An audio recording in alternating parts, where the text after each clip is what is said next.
The Red Turban Rebellion was an uprising influenced by the White Lotus Society members that, between 1351 and 1368, targeted the ruling Yuan dynasty of China, eventually leading to its overthrowing. Causes. Since the 1340s, the Mongol Yuan dynasty was experiencing problems. The Yellow River flooded constantly, and other natural disasters also occurred. At the same time, the Yuan dynasty required considerable military expenditure to maintain its vast empire. The Red Turban Army. The Red Turban Army was originally started by the followers of White Lotus and Manichaeism and was founded by Guo Zixing to resist the Mongols. The name, Red Turbans, was used because of their tradition of using red banners and wearing red turbans to distinguish themselves. These rebellions began on a sporadic basis, firstly on the coast of Zhejiang, when Fang Guozhen and his men assaulted a group of Yuan officials.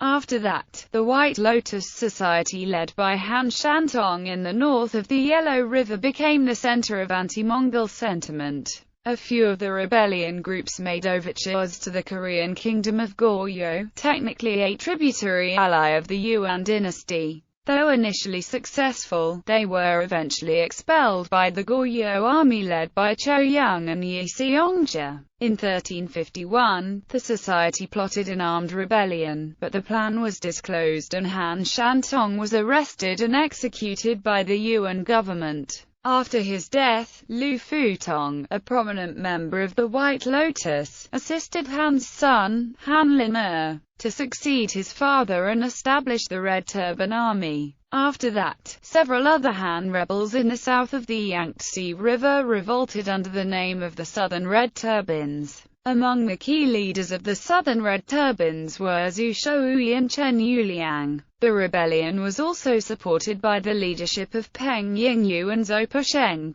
Conclusion. One of the more significant Red Turban leaders was Zhu Yuanzhang. At first, he followed Guo Zixing, and in fact later married Guo's stepdaughter. After Guo's death, Zhu was seen as his successor and took over Guo's army. Between 1356 and 1367, Zhu began a series of campaigns seeking to defeat his opponents in the Red Turbans. At first, he nominally supported Han Lin'er to stabilize his northern frontier. Then he defeated his rivals Chen Yuliang, Zhang Shicheng and Fang Guozhen one by one. After rising to dominance, he drowned Han Lin'er. Calling to overthrow the Mongols and restore the Han Chinese, Zhu gained popular support. In 1368, Zhu Yuanzhang proclaimed himself emperor in Yingshan, historically known as the Hongwu Emperor of the Ming dynasty. The next year, the Ming army captured Dadu, and the rule of Mongol Yuan dynasty was officially over. China was unified once again under the Han Chinese. Historical records commonly portray the Red Turban Army as dealing with captive Yuan officials and soldiers with considerable violence. In his work on violence in rural China, William Rowe writes,